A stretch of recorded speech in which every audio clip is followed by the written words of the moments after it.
Hello students, welcome to EPG Pathshala.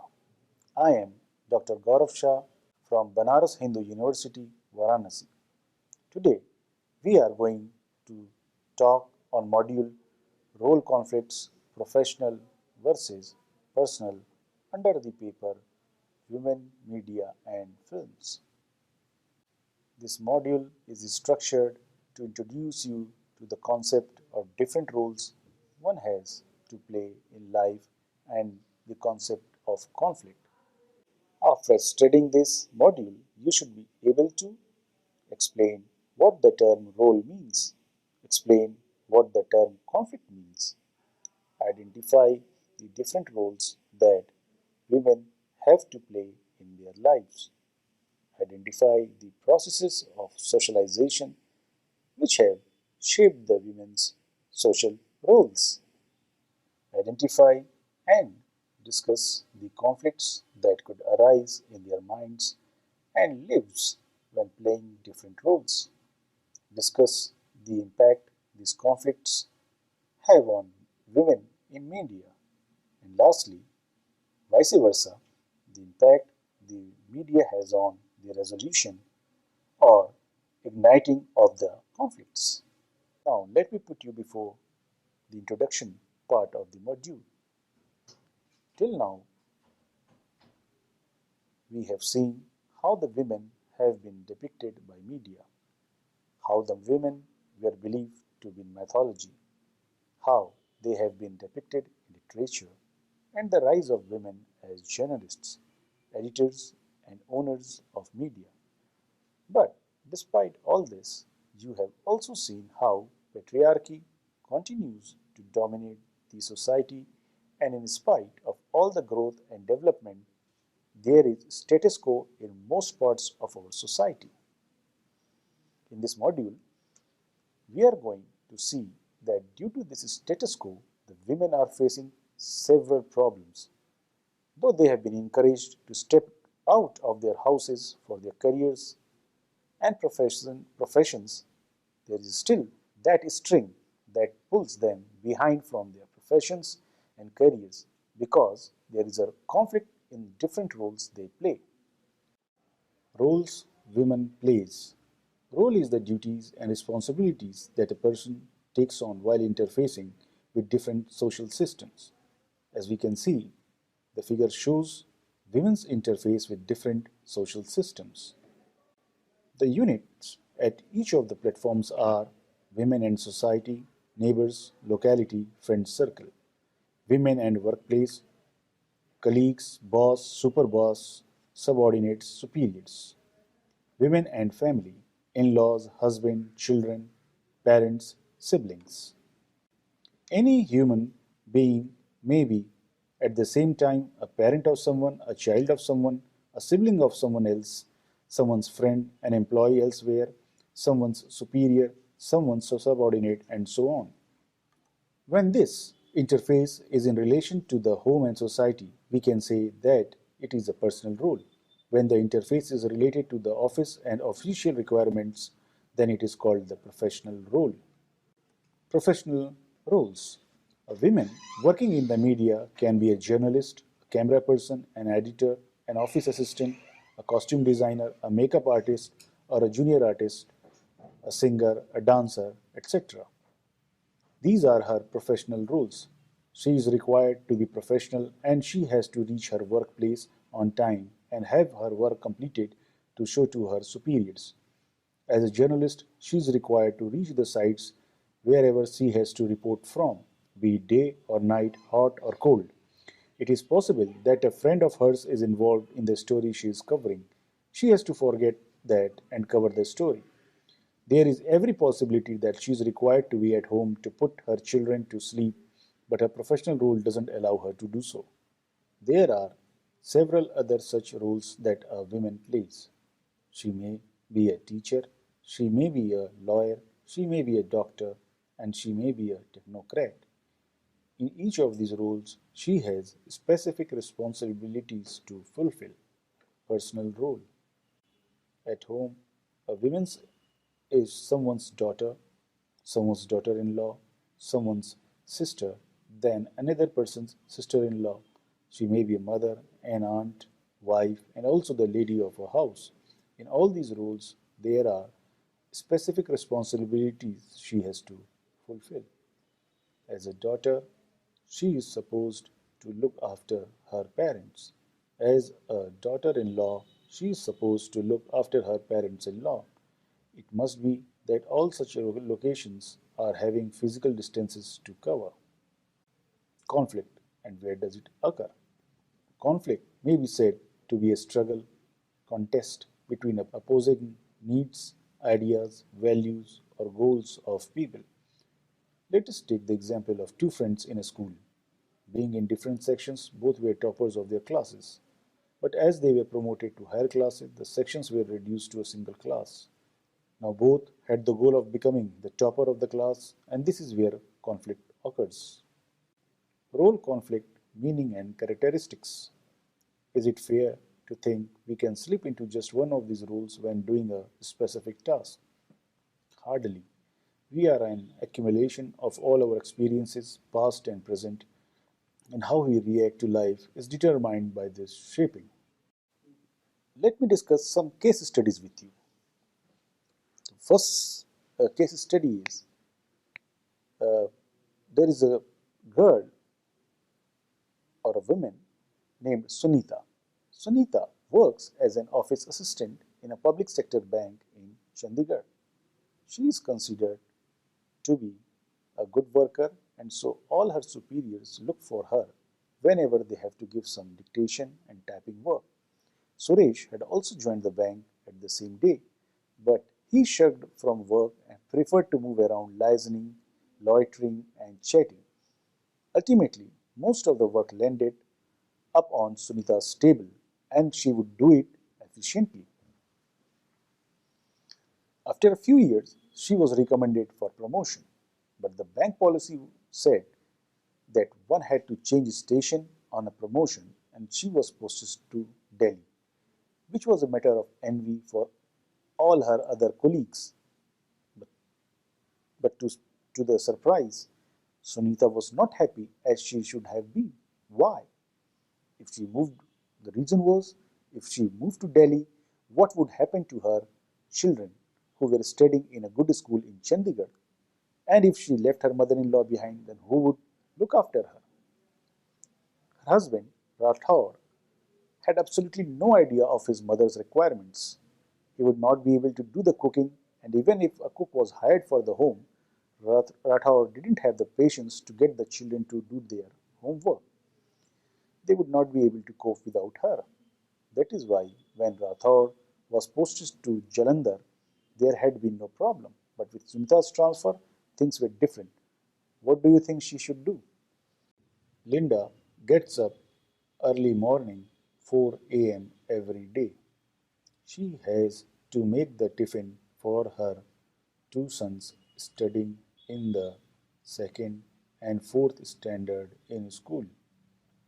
After she does the cooking, she wakes up the boys, which usually is a time taking affair.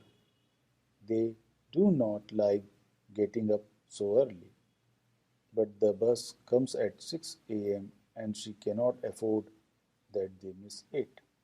If they miss the bus, she would have to reach them to school, and this would mean an extra 1 hour to drop them. Linda is a marketing executive in a media house, and her client had given her appointment in the first hour itself. What should she do? Let the children sleep and be in time for her appointment, or wake the children up and be late for her appointment.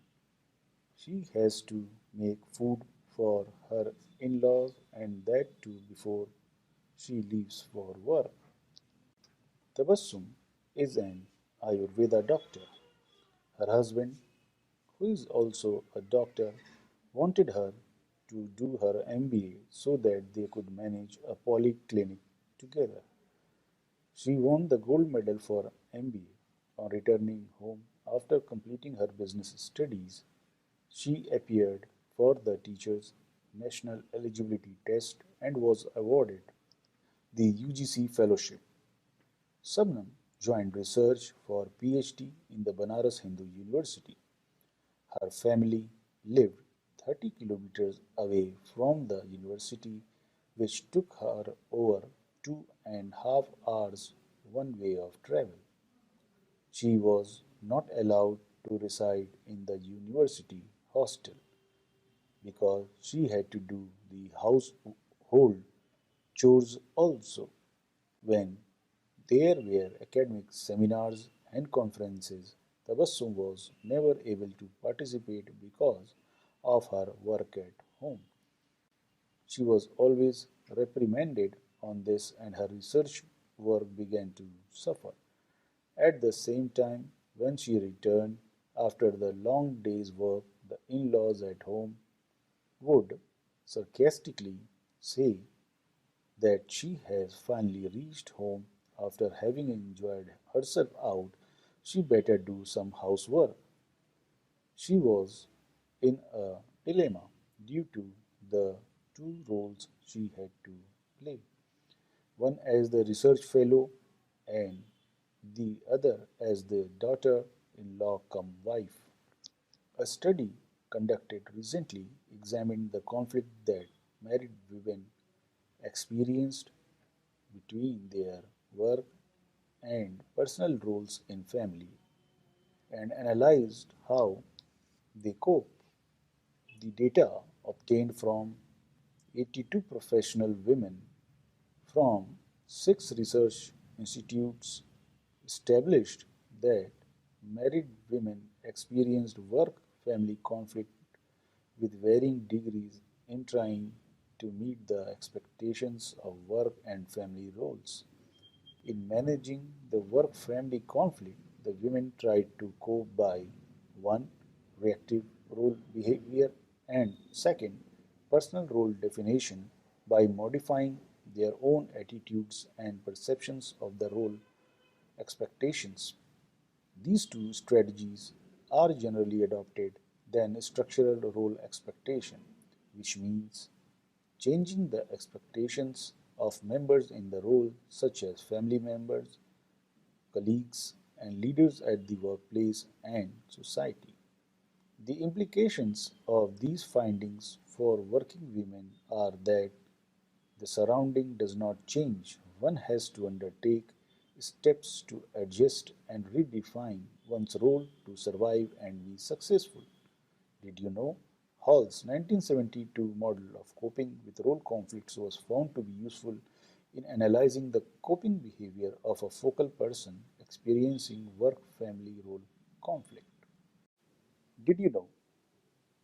Hall's 1972 model of coping with role conflict was found to be useful in analyzing the coping behavior of a focal person experiencing work family role conflict.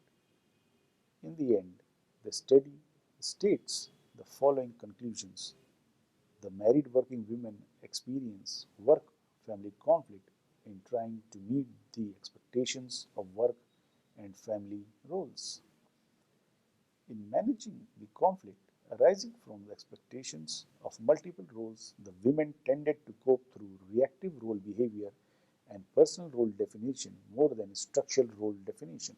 Hall's 1972 model of coping with role conflict was found to be useful in analyzing the coping behavior of a focal person experiencing work family role conflict. One of the implications of the prevalence of work family conflict among married working women is that women will need assistance in terms of facilities, education, and advisory and support services in trying to cope with the conflict. The extension planners need to consider the problems in managing multiple roles among dual career families when planning non formal educational programs. Family development practitioners should be responsive to dual career families in need of assistance in managing work family conflict. A knowledge of various coping strategies and their consequences is essential. Family development educators concerned with effective management of contemporary family stressors are encouraged to include more extensive coverage of the work-family interface in the curriculum. Acknowledging that married working women experience work-family conflict, it is pertinent that employers and policymakers pay special attention to improve the welfare of employees through improved facilities and support services such as day care on site, flex time, and 90-day maternity leave to help them cope with their multiple roles. Besides, employers, policymakers, extension planners, and family development practitioners and educators, husbands also have a role to play since spousal support is a crucial variable for the reduction of inter-role conflict for working women. It is important that researchers concerned with the problems of married career women avoid seeing the problem of work in isolation from the total life space of women. Another stream of research that warrants continued investigation is that of role conflict experienced by other groups of working women and their coping behavior, and how organizations can facilitate the development of individual coping strategies through human resource development programs. Further research concerning work-family conflict needs to address the manipulation of organizational policies to reduce the strain produced by dual roles of the home and work environments. Researchers need to investigate adjustments made by organizations which actually reduce the stresses arising from the mutual demands of the work and family domains. Some of the activities which could be undertaken to find resolution in role conflict of personal and profession are: number A, share your problems with some of your colleagues whom you trust and friends who would always be there for you. One needs to be careful in choosing friends and colleagues whom to confide. If not, then a lot juicy gossips may be spread. Number B, have patience and calm. One should not vent one's frustrations in the workplace. One should be in control of oneself. It would not be a bad idea if one gets or at least pretends to be busy. This will help one to divert the attention to something else other than his or her problems. Number C. As said in point number 2, one should all one should not send mail and have personal calls made or received in the office, as during the course of conversation one should not burst out and give out some impressions to others about the problems that one is facing. It would not be a bad idea to take some days off from work, as unhappiness and problems may affect the performance. A break may help one to get back to oneself. One may also have a sharing session with one's superior. This will definitely create an understanding between the two and hence the low productivity and performance. Mediation, an approach to problem solving. In offices and in workplaces, many times mediation is undertaken to find solutions for various types of conflicts. The mediators may be from within the organization or from outside. A mediator may be known or may be unknown, but many a time mediation becomes the key to solve a problem or a conflict. There are various types of mediations. We may discuss them here. Let us discuss, let me tell you an interesting fact. Mediation as an activity first came to the fore in ancient times. According To historians, the practice first developed in Greece and then in Rome. The Romans would call mediators by different names like medium, intercessor, interpolator, interlocutor, interpres, mediator, etc. In some culture, a mediator was sent as a sacred figure. Members of many communities had a tradition of bringing disputes before someone with good name and credentials. This method was especially rife in sects of Buddhists and Confucians. Problem solving mediation. The approach in problem solving mediation is very structured. It is directive and moves from one step to the next in linear fashion. The mediators have full control on the movement and pace of the solution. Then settlement is agreed upon by all. Transformative mediation. This approach believes in giving equal importance to all the members and thereby empowers all the aggrieved parties. It gives importance to process rather than the outcome. Hence, the solutions evolve and everyone is roped into participation. The solution becomes more natural.